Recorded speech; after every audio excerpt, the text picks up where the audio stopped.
মোটামুটি সব কিছু রেডি। আমি ব্লগের জন্য তৈরি আর কি। কি রেড লেভেল মেরে দিই, কি বলেন?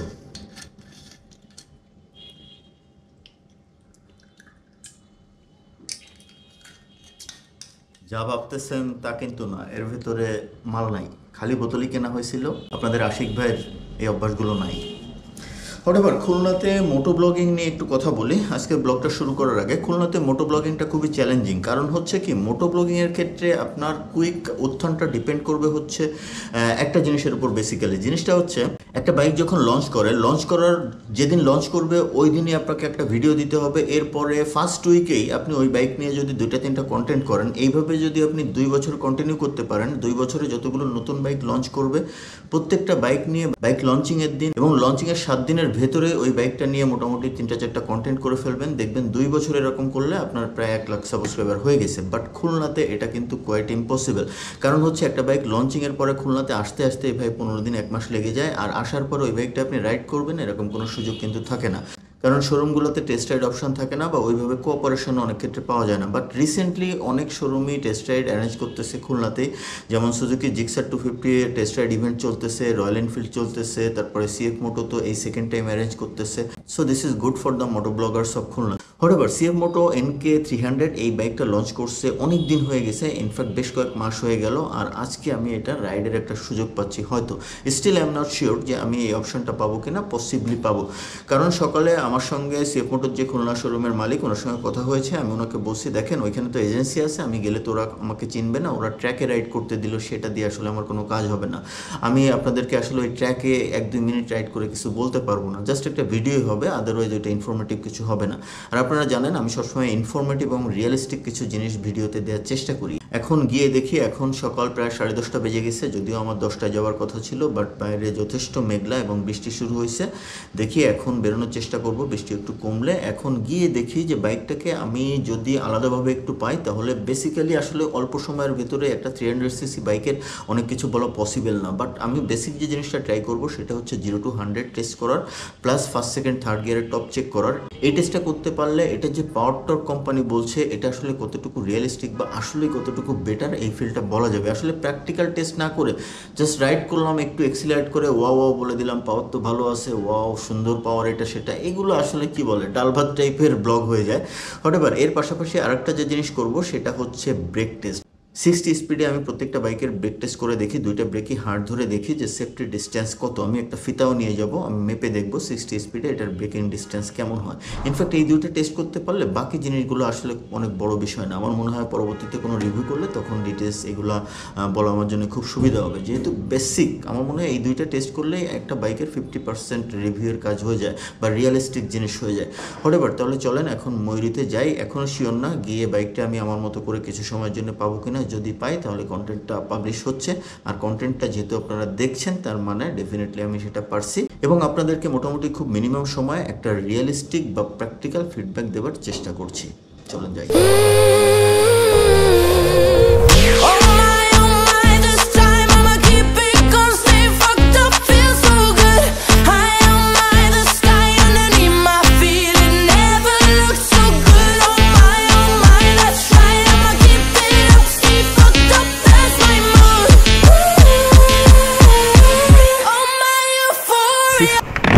Okay, NK300, first time I am riding the fastest naked sports bike in Bangladesh. একটু পরে বাইকটা দেখাচ্ছি, একটু পাস হয়ে নিই এখান থেকে, তারপরে বলতেছি।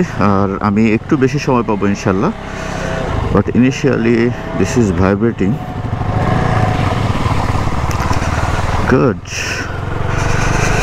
একটা ব্যাপার হচ্ছে, ইনিশিয়ালি একটু হায়ার সিসি বাইক বা একটু পাওয়ার বেশি হলে বাইকগুলো একটু ভাইব্রেট করবে, বাট যখন আপনি একটু হাই আরপিএমে যাবেন তখন এই ভাইব্রেশনটা থাকে না।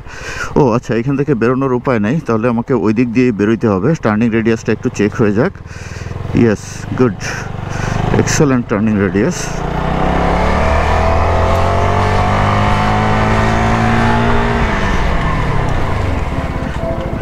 ব্রেকিং জোস।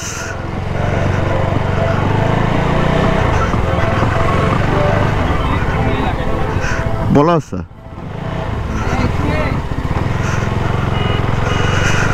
ওকে। আমি এইখানে একটু বাইকটা দাঁড় করাবো, দাঁড় করিয়ে একটু কথা বলবো।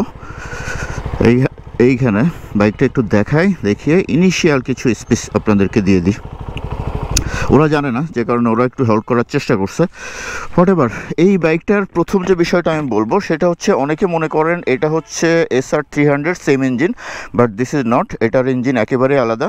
SR300 হচ্ছে 298 সিসি আর এটা হচ্ছে 292 সিসি, পসিবলি ডিফারেন্স কিন্তু আছে, নট সেম ইঞ্জিন। আচ্ছা, বেসিক কি বলবো, টায়ার প্রোফাইল এগুলো আপনারা স্পেসিফিকেশন দেখলে বুঝতে পারবে। এই বাইকটার পাওয়ার হচ্ছে 29 bhp আর এই বাইকটার টর্ক হচ্ছে 25 নিউটন মিটার। আমার দেখা বাংলাদেশের নেকেড স্পোর্টস সেগমেন্টে সব থেকে পাওয়ারফুল বাইক হচ্ছে এটা।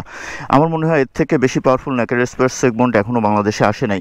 আচ্ছা, সাসপেনশন, ফ্রন্ট সাসপেনশন হচ্ছে 37mm ডায়ামিটারের ইউএসডি সাসপেনশন আর রিয়ার হচ্ছে মনোশক সাসপেনশন। আর সিএফ মোটর আগে যতগুলো বাইক চালিয়েছি আমার সাসপেনশন ফিডব্যাক ফ্যান্টাস্টিক লাগছে, কোনো ইস্যু মনে হয় নাই। এখানে যেহেতু অফরোড নাই, সো সাসপেনশন চেক করার কোনো অপশন নাই, বাট ফর শিওর আমার কাছে মনে হয়েছে সাসপেনশন নিয়ে কোনো প্যারা নাই।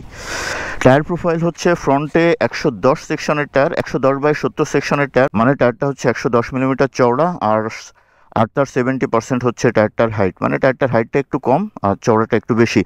আর রিয়ারে হচ্ছে 140/60 সেকশনের টায়ার। আর braking definitely dual channel ABS, পেছনে হচ্ছে 220 মিলিমিটারের একটা ডিস্ক আর সামনে হচ্ছে 200, দেখে বলতে হচ্ছে, সরি, 292 মিলিমিটারের একটা ডিস্ক। আমার কাছে মনে হয় 300 সিসি হিসেবে এটা একটু কম হয়ে গেছে, এটা 300, এই ডিস্কটা অ্যাটলিস্ট 300 মিলিমিটার হলে ভালো হতো। এই হচ্ছে বেসিক। আর 6টা গিয়ার আছে আর definitely liquid cooled engine.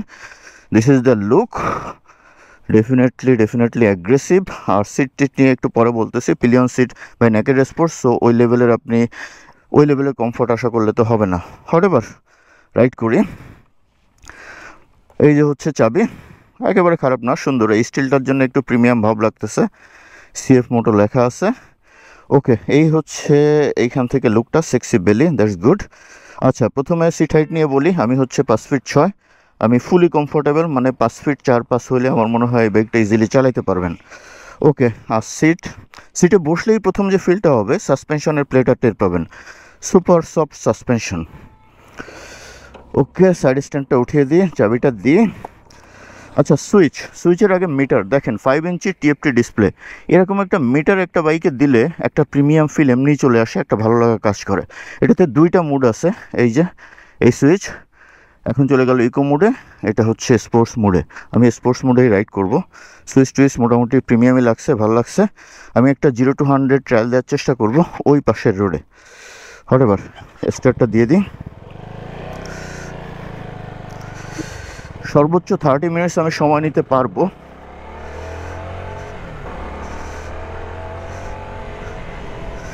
Stabilisation খুবই ভালো, ফ্যান্টাস্টিক স্টেবিলাইজেশন।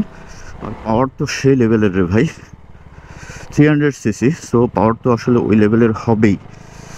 ওকে, এটার এই একটা সমস্যা, সেটা হচ্ছে এটার হর্ন খুঁজে পাওয়া যায় না। এই যে হর্নের সুইচটা এইখানে, আমাদের নর্মালি থাকে এইখানে। হোয়াটএভার, অভ্যস্ত হয়ে গেলে এটা কোনো বিষয় না। 4th গিয়ারে চলে আসছি।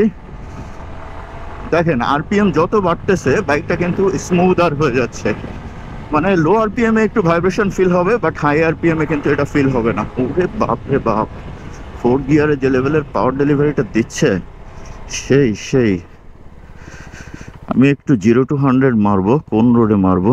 এই রোডে মারার একটা চেষ্টা করি, ওই পাশে গিয়ে।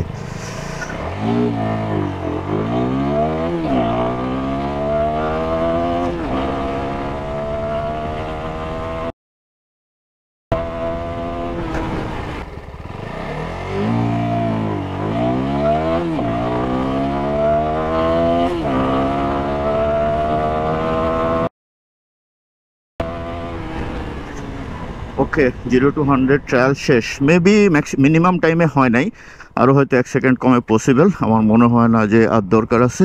এখন এই রোডে আমি একটা ব্রেক টেস্ট দিব, একটু দাগ দিব এখানে। দাগ দিয়ে, যেহেতু ফিতা আছে আমার কাছে, সো আমি চেক করতে পারবো আশা করতেছি। ঠিক এইখানে এসে ব্রেকটা ধরবো। আসলে একটা বাইকের ব্রেক টেস্ট না করলে ওই বাইকটার ওইভাবে মজা হয় না। এইখানে এসে ব্রেক ধরবো আমি। খুবই ফাস্ট করতে হবে কারণ আমার সময় খুবই কম। 60 স্পিডে ব্রেক টেস্ট।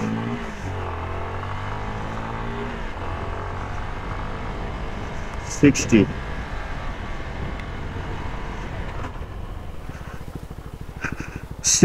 কত ছিল জানি না, এর থেকে বেশি ট্রায়াল দেওয়ার পসিবল না। এখন একটু মেপে দেখি। এই যে এইখান থেকে ব্রেকটা ধরছি, একটু ভুলভ্রান্তি হইতে পারে যেহেতু সবাই অনেক কম পেয়েছি, সো খবর সুন্দর দৃষ্টিতে দেখতে হবে। এইখান থেকেই ধরছি সম্ভবত।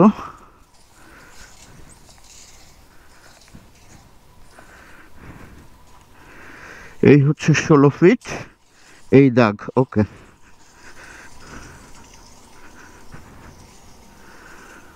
ওকে 32 ফিট। এই যে ভাইয়া 1 মিনিট, 32 ফিট। আর এই যে তাহলে হচ্ছে 32, আচ্ছা 38, 39 ফিটে দাঁড়িয়েছে। ব্রেকিং ডিস্টেন্স খারাপ না, তবে রাস্তা কিন্তু ভেজা, বৃষ্টি হয়েছে একটু আগে বৃষ্টি হয়েছে, যে কারণে ডিস্টেন্সটা একটু বেশি নেবেই। এবার অন্যান্য ফিল বলি। Riding position super comfort. আর বাইকটা যথেষ্ট মানে হায়াসেস হিসেবে একটা জিনিস করছে, সম্ভবত 151 বা 52 কেজি ওয়েট বাইকটার, মানে সিএফ মোটো এখানে ট্রিমেন্ডাস একটা এফিসিয়েন্সি দেখিয়েছে। বাইকটার ওয়েট ম্যানেজমেন্ট খুব ভালো করছে। আমার কাছে মনে হয় যে দিস ইজ গুড। মানে ওয়েটটা হচ্ছে 300 সিসি হিসেবে ওয়েটটা কম, যে কারণে এক্স্যাক্টলি ডেলিভারি পাওয়ার টর্কের এক্স্যাক্ট ডেলিভারিটা খুবই ইমিডিয়েট মনে হয়, মানে একটু বেশি ফিল হয় যেহেতু বাইকটার ওয়েটটা কম। বাইকটা খুবই নিম্বল, মানে ম্যানুভার ক্যাপাসিটি ভালো, যেহেতু হায়ার সিসি হিসেবে ওয়েট কম, যে কারণে ম্যানুভার ক্যাপাসিটি ডেফিনেটলি বেটার। ও সেই বড় ব্যাপার হচ্ছে বাইকটা যখন আপনি 6000 আরপিএম ক্রস করবেন তখন ও যে লেভেলের ম্যাসিভ পাওয়ার আপনাকে দিবে, এইটা আসলে একেবারে ইনক্রেডিবল, একেবারে অন্যরকম লাগে। এখন একটু বাইকটা সেকেন্ড গিয়ার থার্ড গিয়ারে কত ওঠে একটু চেক করি। ফার্স্ট গিয়ারে দেখি কত ওঠে। ওরে বাবা রে, 53 সেকেন্ড গিয়ার, 781 থার্ড গিয়ার, 109। ওরে বাবা রে ভাই, এই হচ্ছে আমার দ্বিতীয় বাইক চালানো যেটাতে থার্ড গিয়ারে 100 ক্রস করলো। জিএসএক্সআর আমি 108 বা 9 পেয়েছিলাম, মানে জিএসএক্সআর মতো সেম পাওয়ারটা আমি ফিল করছি। এক্সেলেন্ট। আর কি engine refinement definitely super power torque delivery excellent, riding comfort excellent, overally that's a massive bike. So মোটামুটি রাইড শেষ করলাম, টুকটাক আর কি বলবো এক্সপিরিয়েন্স তো আমি নিজেই আসলে মোহিত হয়ে যাচ্ছি, এরকম একটা ব্যাপার, মানে স্যাটিসফ্যাকশন লেভেল সেই লেভেলে চলে আসছে। Excellent satisfaction, good. এই যে রাইডিং ট্র্যাকটা শেষ হচ্ছে এইখানেই, সিএলসি 250 রাইড দিচ্ছে। আমার দেখা অন্যতম একটা বেটার ক্রুজার বাইক হচ্ছে এটা।